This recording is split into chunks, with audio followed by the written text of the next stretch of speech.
Olá, que Deus te abençoe. Eu sou o pastor Adilson Cunha e você está no meu canal aqui no YouTube. Se você é novo por aqui, faça a sua inscrição para que você seja notificado todas as vezes que tiver vídeo novo aqui no canal. Não deixe também de, no final do vídeo, deixar o seu comentário. Se foi útil para você, se você quiser reiterar alguma coisa, acrescentar algum comentário, fique à vontade. Estou colocando uma sequência de vídeos baseado na lição de Escola Bíblica Dominical, publicado pela CPAD, onde o assunto deste trimestre, ou seja, 13 lições, está voltado para a mordomia.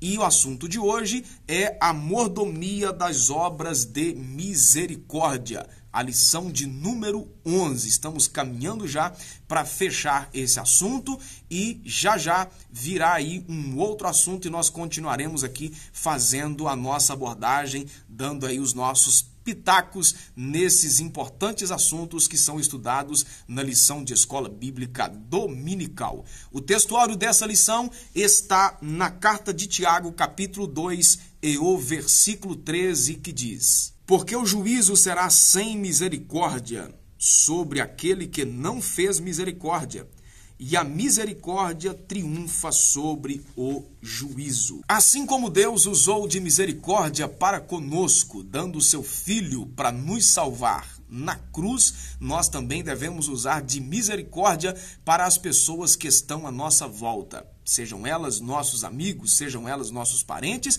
ou até mesmo, conforme a orientação de Jesus, até os nossos inimigos também precisam ser alvos da nossa misericórdia. As obras de misericórdia, ou de caridade, ou de compaixão, nos mostra a disponibilidade de desprendermos-nos dos nossos egoísmos e servir ao próximo deliberadamente ou de maneira voluntária. Se formos generosos, seremos tratados com generosidade, é o que o texto de Tiago está dizendo. Na conhecida oração do Pai Nosso, ou oração universal ensinada por Jesus, em certa altura Jesus disse: perdoa as nossas dívidas, assim como nós perdoamos os nossos devedores. Uma pequena alteração aí de linguagem simplesmente: perdoa as nossas ofensas, assim como perdoamos quem nos tem ofendido. Então, se tivermos generosidade para com as pessoas, seremos tratados também com generosidade. Deus quer que os seus filhos praticam a misericórdia como uma das virtudes da vida cristã. Alguns dos significados da palavra misericórdia, que quer dizer compaixão, indulgência, graça, perdão, é isso que Deus quer que nós, os seus filhos, tenhamos na prática com as pessoas que estão à nossa volta, seja por razão de alguma ofensa praticada a nós, ou como a caridade em ação, que é atender de fato a necessidade do próximo naquilo que ele tiver carência.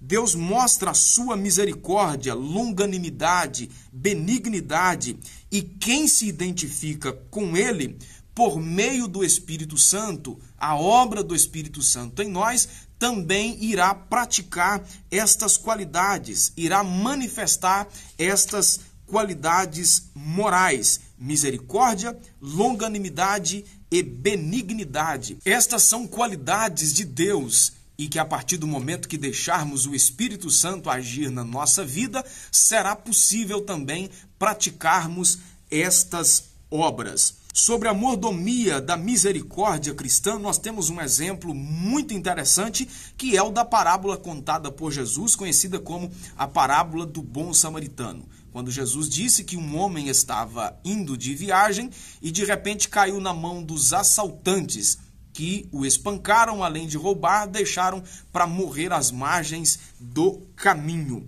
Nós temos aí a figura de três personagens em destaque. Primeiro é do sacerdote que, vindo passou depressa, seguidamente também do levita, que apressou o seu passo e não deu importância para aquele que estava caído, e por fim a figura principal de destaque aqui no texto da parábola do bom samaritano, que é a figura do samaritano que cuidou do homem, levando ele também para uma hospedaria logo após aos primeiros socorros. Depois de contar a sua história para aquele doutor da lei, Jesus o interrogou: qual destes três parece ser o mais próximo daquele que teve a infelicidade de cair na mão dos assaltantes? O sacerdote, o levita ou o samaritano? A resposta óbvia seria o samaritano, aquele que usou de misericórdia. E foi sim essa resposta que o doutor da lei deu a Jesus. A misericórdia não deve ser apenas um sentimento, mas uma ação. Não basta simplesmente olhar para uma pessoa e sentir compaixão dela. Não basta simplesmente olhar para uma pessoa e sentir pena dela. É preciso se mover, chegar para perto, colocar no lugar dessa pessoa. Você só vai conseguir fazer alguma coisa para o próximo carente à sua volta a partir do momento que você se colocar no lugar dessa pessoa. E se fosse eu que estivesse no sofrimento, no lugar dessa pessoa, ferido desse jeito, o que eu gostaria que as pessoas fizessem por mim? Só a partir de colocar no lugar dessa pessoa que está aflita é que você será capaz de condoer-se com a dor alheia. E você então vai chegar para perto e fazer alguma coisa para aliviar o sofrimento dessa pessoa que está precisando dessa ajuda. Pois para ajudar as pessoas carentes é que fomos criados. Paulo diz isso na sua carta aos Efésios, capítulo 2 e versículo 8, diz que porque pela graça sois salvos por meio da fé, e isso não vem de vós, é um dom de Deus, porque somos criados em Cristo Jesus para as boas obras, as quais Deus preparou para que andássemos nelas. Efésios capítulo 2, versículo 8 e o versículo 10. Nós devemos praticar boas obras porque fomos salvos, porque fomos alcançados pela graça de Deus. É colocar em ação na vida do próximo aquilo que Deus fez por nós, quando nós não merecíamos, quando o texto de Romanos diz que éramos inimigos de Deus, mas pela sua graça, pela sua misericórdia, ele estendeu a sua mão, dando o seu filho para morrer naquela cruz, para salvar todos os pecadores. Para nós existem algumas áreas que precisamos atuar como quem tem misericórdia. A primeira delas é na área das necessidades humanas. Atender as pessoas que estão à nossa volta, nas suas necessidades básicas. É oferecer o que comer, oferecer o que beber, oferecer o que vestir. A indiferença é o autônomo da compaixão. Nós precisamos ter essa compaixão em prática, de atender as pessoas com suas necessidades básicas. Basta nós olharmos à nossa volta e veremos pessoas com grande necessidade humana, necessidade básica mesmo de sobrevivência, e nós precisamos fazer alguma coisa para aliviar o sofrimento dessas pessoas. Isso precisa acontecer na igreja onde nós fazemos parte e também na sociedade como um todo. A Bíblia diz em Atos dos Apóstolos que na igreja primitiva não havia necessitados, porque cada um se atentava para a necessidade do próximo, de maneira que, ao vender as suas propriedades, entregava então esses recursos levantados pela venda dessas propriedades aos apóstolos, e esses então atendiam às necessidades das pessoas que estavam ali na igreja, de maneira então que não havia necessitados. Nós precisamos atentar para isso. Outra área de necessidade que precisamos demonstrar misericórdia é nas necessidades espirituais. As necessidades espirituais do homem são tão urgentes que Deus enviou o seu Filho para salvá-lo da sua miséria, conforme você pode ler no Evangelho de João, capítulo 3 e versículo 16. O texto diz: porque Deus amou o mundo de tal maneira que deu o seu único Filho, para que todo aquele que nele crê não pereça, mas tenha a vida eterna. É muito clara a necessidade da igreja demonstrar misericórdia para os muitos que estão perdidos por aí. Eu quero, no entanto, abrir aqui aspas para um comentário literal do texto que o autor coloca aqui na revista. Infelizmente, o investimento na obra missionária ainda é muito pequeno. De um modo em geral, gastamos mais com outros empreendimentos e objetos pessoais do que investimos em missões, na evangelização das almas que estão perdidas. E aí, eu fecho aspas.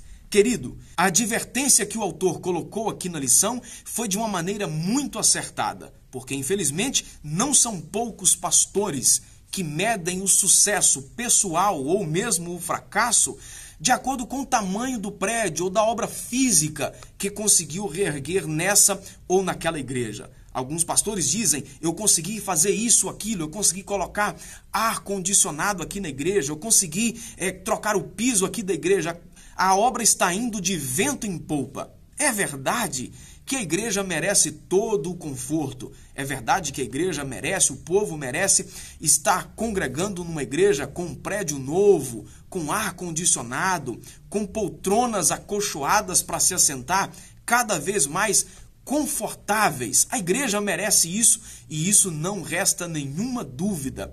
Mas o sucesso ou fracasso do trabalho pastoral não pode ser medido por construção de prédios, gente. A obra prioritária de Jesus para a igreja realizar é ganhar almas. E, infelizmente, o investimento em prédios, o investimento em paredes, têm sido realmente muito maiores do que em pessoas. Quantos pastores que não medem esforços para equipar cada vez mais a sua igreja com tudo o que tem de melhor, mas infelizmente estão negligenciando a obra de evangelização. Não há um projeto sequer para ganhar almas, não há um projeto sequer para o discipulado. E às vezes o pouco que faz ainda é feito de maneira assim muito medíocre diante da tamanha necessidade que nós temos. É preciso investir no reino de Deus. Sabe por quê? Porque as obras que investimos aqui na terra, em areia, em tijolo, cimento, Jesus vai voltar e isso tudo vai ficar por aqui. Mas o que nós investirmos em pessoas, nós temos a oportunidade de levar para a eternidade parte desse nosso investimento. Você, pastor que me assiste, você líder, invista na obra de evangelização. Faça construções sim, mas priorize o reino de Deus no sentido de investimento em vidas. Porque automaticamente, quando nós não investimos em vidas, nós estamos deixando de ser misericordiosos. E para isso, Jesus nos chamou. Ele deu uma ordem aos seus discípulos: ide por todo o mundo, pregai o evangelho a toda criatura. É preciso investirmos a nossa vida e também os nossos recursos na pregação do evangelho. E quando não fazemos isto, nós estamos fugindo do foco da proposta de Deus para a sua igreja. E um dia nós seremos responsabilizados por essa nossa negligência. No entanto, precisamos ter cuidado com a prática das boas obras, para não cairmos no erro de querermos glória própria com o trabalho que estamos realizando. As obras de misericórdia devem ser feitas com humildade, sem buscar engrandecimento de quem as pratica. Jesus ensinou uma coisa muito interessante. Quando deres esmola, não faças tocar trombeta diante de ti, como fazem os hipócritas nas sinagogas e nas ruas, para serem glorificados pelos homens. No desempenhar das nossas funções no reino de Deus e principalmente na prática da misericórdia, atendendo as pessoas carentes que estão à nossa volta, nós precisamos entender que esta nossa ação, na verdade, é a oportunidade que nós estamos tendo de Deus agir através de nós. Portanto, então, não é uma obra nossa, é uma obra de Deus através de nós. Por isso, a Ele seja a glória por aquilo que tem dado a nós a oportunidade de fazer, de atender as pessoas que estão à nossa volta. Porque as obras, elas não são para salvação, mas são daqueles que são salvos. Tiago diz que as obras dos salvos devem ser a expressão da fé, a qual sem elas de nada aproveita. Ele exemplifica esse ensino referindo-se ao caso de um irmão ou uma irmã carente ser despedido de mãos vazias, dizendo o seguinte: se alguém chegar para você dizendo que está com fome, não resolve você colocar as mãos na cabeça dessa pessoa e dizer que Deus te abençoe, que Deus te dê graça. Se alguém está precisando cobrir-se do frio, não adianta você colocar as mãos sobre a pessoa e dizer que Deus te aqueça. Essa pessoa, tanto a que está com fome, precisa do que comer, quanto a que está com frio precisa do que vestir. O que Tiago está ensinando então, que há situações que a oração vai resolver, mas há situações que é preciso você colocar a fé em ação e atender a necessidade física dessa pessoa. Dar para ela o que vestir e dar para ela também o que comer. Estas são as manifestações da obra de misericórdia que temos a oportunidade de realizar através do nosso testemunho de vida cristã. O cristão tem o privilégio de exercer a misericórdia junto aos necessitados, como expressão do amor de Deus em nós. Que estejamos atentos às pessoas carentes à nossa volta e tenhamos a sensibilidade de exercermos a misericórdia a estas pessoas como se estivesse fazendo para nós mesmos. Se você gostou do vídeo ou queira acrescentar alguma coisa, deixe aí nos comentários embaixo. Não deixe também de se inscrever no canal, porque isso ajuda o canal a ganhar mais visibilidade. Compartilhe aí com seus amigos, copie o link, envia para o WhatsApp, publique aí nas suas redes sociais, tá certo? Que Deus te abençoe poderosamente. Um abraço e fica na paz e até o nosso próximo vídeo.